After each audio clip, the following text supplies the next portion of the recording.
Class 10th। तो topic शुरू किया था वैदिक गणित।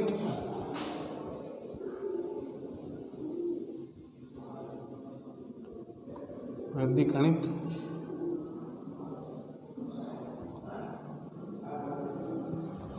वैदिक गणित में सूत्र निखिलम द्वारा वर्ग शुरू किया था अपन।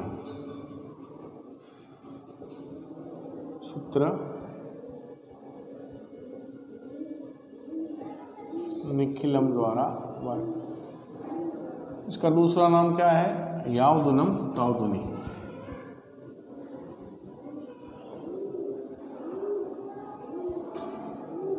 दूसरा नाम क्या है इसका? यावदुनम तावदुनी। सूत्र निखिलम को हो द्वारा वर्ग करो, चाहे सूत्र लिखा हुआ जाए यावदुनम तावदुनी द्वारा वर्ग ज्ञात करो, एक ही बात है।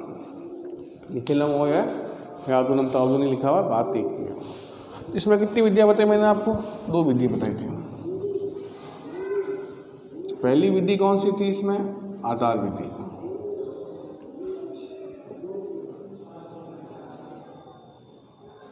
पहली विधि कौन सी थी? आधार विधि। और दूसरी विधि कौन सी थी? उपादार विधि। पहली विधि आधार विधि, दूसरी विधि उपादार विधि। पहली विधि आधार विधि, दूसरी विधि उपादार विधि। तो आधार विधि का सूत्र क्या था? फिर रिपीट कर रहा हूं, एक बार समझ लेना। संख्या स्क्वायर बराबर संख्या प्लस विचलन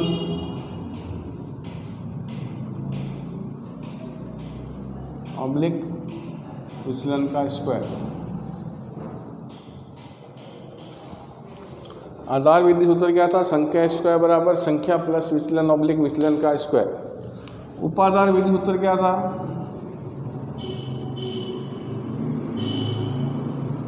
संख्या स्क्वायर बराबर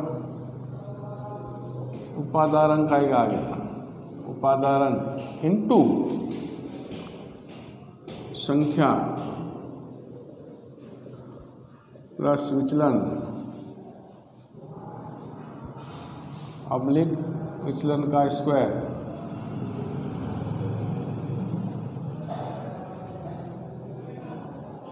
संख्या प्लस विचलन ऑब्लिक विचलन का स्क्वायर, ठीक है। विचलन कैसा आएगा आधार विधि में? विचलन संख्या माइनस आधार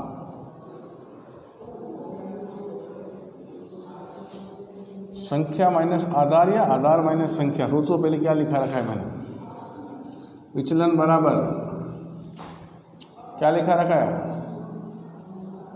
आधार माइनस संख्या। विचलन क्या लिखा रखा है? आधार माइनस संख्या। क्या लिखा रखा है विचलन? आधार माइनस संख्या। अब विचलन कैसे ज्ञात करोगे? पहले आधार विधि का विचलन कैसे ज्ञात करोगे? अगर आधार विधि है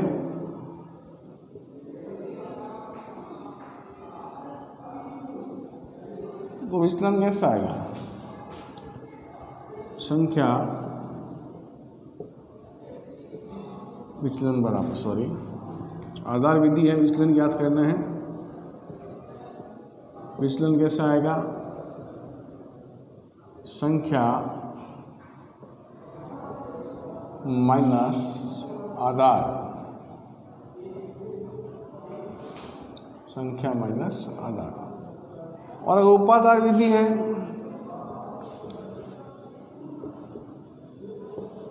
उपादार विधि है तो विचलन कैसा आएगा?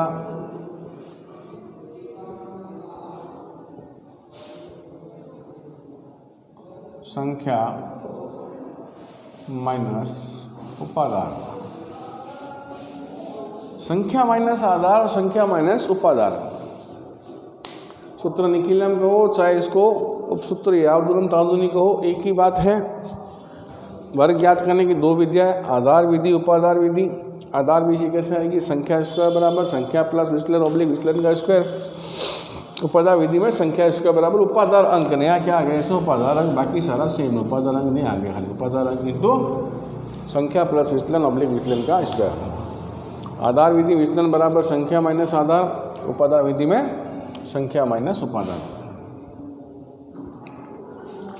अब जैसे मान लो आ गया 17 का वर्ग ज्ञात करो,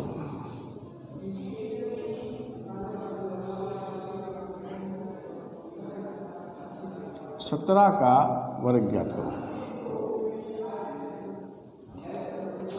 17 का वर्ग ज्ञात करना है, 17 का वर्ग ज्ञात करना है तो आधार क्या मानोगे 100, सॉरी 10,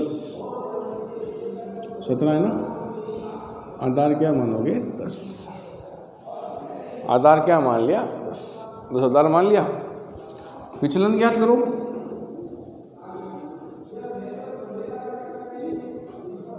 विचलन बराबर संख्या माइनस आधार, विचलन बराबर संख्या माइनस आधार।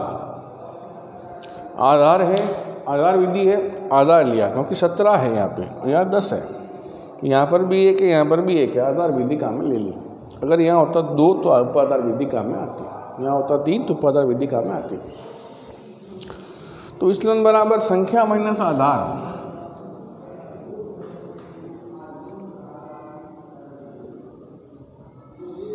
संख्या 17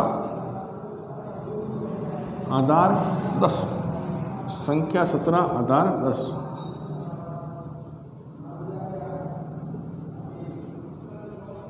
कितना आया 7, कितना आया 7, विचलन कितना आया 7, आ गया विचलन 7। सूत्र लगाओ, संख्या स्क्वायर बराबर संख्या प्लस विचलन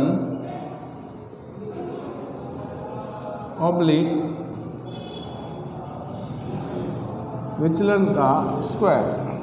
संख्या स्क्वायर बराबर संख्या प्लस विचलन ऑब्लिक विचलन का स्क्वायर। संख्या 17 है, 17 का स्क्वायर, संख्या 17 है, विचलन 7 है, विचलन स्क्वायर 7 का स्क्वायर। जोड़ लो इसको, 17 7 कितना हो गया 24 हो गया, 24 हो गया, ठीक है। 7 का स्क्वायर 7 इंटू 7 49 हो गया, 7 का स्क्वायर 7 इंटू 7 क्या हो गया 49 हो गया। अब देखो यहाँ पर जीरो कितना है, एक जीरो है, यहाँ जीरो कितना है 1। तो अगर आधार में एक जीरो है तो इकाई का अंक तो ऊपर जाएगा और दहाई का अंक नीचे रह जाएगा, इकाई का अंक ऊपर जाएगा, दहाई का अंक नीचे रह जाएगा। अगर एक जीरो है तो 17 का स्क्वायर बराबर भाई 9 चला जाएगा ऊपर, 4 आ जाएगा नीचे, 4 चला जाएगा ऊपर, 2 आ जाएगा नीचे। अगर आधार में एक जीरो है, आधार में जीरो कितना है 1, तो आधार में अगर एक जीरो है तो इकाई का अंक आ जाएगा, इकाई का अंक ऊपर चला जाएगा। 17 का स्क्वायर 9 का 9 आ गया, 4 में 4 जोड़ दो कितना हो गया 8 और 2 का 2, तो कितना आया 289। इकाई का अंक ऊपर चला जाएगा और दहाई का अंक नीचे आ जाएगा, एक जीरो है तो। और 100 आधार है तो 2 संख्या ऊपर जाएगी, बाकी अगर 3 तीसरी भी है तो वो नीचे रहेगी। एक सवाल और कर लेते हैं।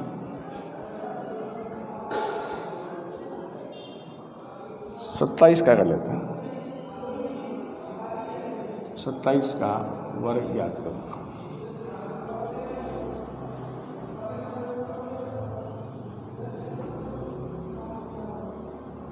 सत्ताईस का वर्ग ज्ञात करना है, इसका ज्ञात करना है 27 का।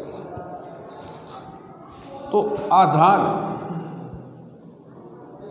क्या मानेंगे 10 मानेंगे,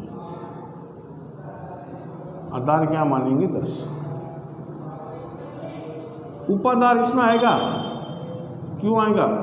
यहाँ कितना है 1 और यहाँ कितना है 2, यहाँ 1 है यहाँ 2 है, मतलब उपाधार आएगा। तो 10 इंटू 2 है क्या, 2 से गुणा कर दो, कोई दिक्कत नहीं है। कितना आ गया 20। आधार में 1 है यहाँ 2 है तो 2 से गुणा कर दो, 10 इंटू 2 के उपाधार कितना हो गया 20। ये उपाधार आ गया, क्या आ गया उपाधार आ गया। उपाधार कितना हो गया 20। अब विचलन ज्ञात कर लो, कोई दिक्कत नहीं, कर लेंगे आराम से, कोई दिक्कत ही नहीं है। अब तो समझ में आ गया होगा। विचलन बराबर संख्या माइनस उपाधार, आधार नहीं आएगा इस बार, क्या आएगा उपाधार आएगा। संख्या माइनस उपाधार,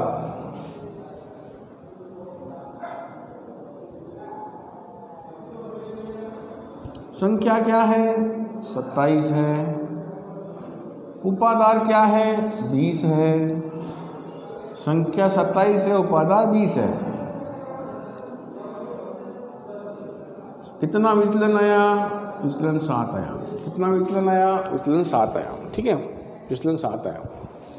अब हल करो। संख्या का स्क्वायर बराबर, संख्या स्क्वायर बराबर, पहले आएगा उपाधार अंक, जो लिखना भूल के लिखेंगे पर उपाधार अंक इंटू संख्या प्लस विचलन, बाकी सारा सेम, उपाधार जुड़ गया खाली, ऑब्लिक विचलन का स्क्वायर, उपाधार अंक इंटू संख्या प्लस विचलन ऑब्लिक विचलन का स्क्वायर। उपाधार अंक क्या है इसमें? उपाधार अंक 2 है। आधार को जिससे गुणा करते हैं वो क्या होता है? उपाधार अंक होता है। इसको आधार से गुणा की वो क्या हो गया? वो उपाधार अंक हो गया। संख्या 27 है क्या? 27 है, 27 का स्क्वायर। उपाधार अंक कितना है? 2 है। संख्या 27, विचलन 7, विचलन स्क्वायर 7 का स्क्वायर, उपाधार अंक 2, उपाधार अंक 2, आधार को 2 से गुणा की, उपाधार अंक 2, संख्या 27, विचलन 7, विचलन स्क्वायर 7 का स्क्वायर, 2 इंटू जोड़ लो पहले कितना है 34 आएगा, 34 ऑब्लिक 7 का स्क्वायर करो 49, 7 इंटू 7 49। अब गुणा करो पहले 27 का स्क्वायर, 34 दूनी 68 होता है क्या? 68 ऑब्लिक करो, क्या करना है 49। अब इकाई का अंक, इकाई का अंक क्या है? इकाई का अंक, इकाई का अंक में 0 कितना है? 1 10 है ना। 0 कितना है? 1 0 है। कितना 0 है? 1 0। कितना 0 है? 1 0। तुम रुक जाओ तो। इकाई का अंक, इकाई का अंक में क्या है? इकाई का अंक में 1 0 है। इकाई का अंक में क्या है? 1 0। तो इकाई का अंक 1 0 है तो एक संख्या ऊपर जाएगी, पीछे से एक संख्या ऊपर जाएगी, बाकी नीचे रह जाएगी। 9 ऊपर चला गया, 4 नीचे आ गया, 8 ऊपर चला गया, 6 नीचे आ गया। तो 9 का 9, 4 जोड़ो 8 में, 8 और 4 12, असल पाई 1 6 और 1 7। 27 का स्क्वायर कितना हो गया? 729। 27 का वर्ग कितना हो गया? 729। तो ये कौन सी विधि कर रहे हैं अपन? आधार विधि और उपाधार विधि। विधि का नाम कौन सी? वर्ग करने की विधि कौन सी है? निखिलम विधि। तो दोनों विधियों के अपन एक एक प्रश्न अभी किए हैं, इसके और प्रश्न करेंगे, क्योंकि निखिलम विधि द्वारा वर्ग है, घनफल है, भाग है, ज़्यादा कुछ बड़ा टॉपिक इसमें है नहीं। तो आज के लिए इतना ही, बाकी कल करेंगे। धन्यवाद।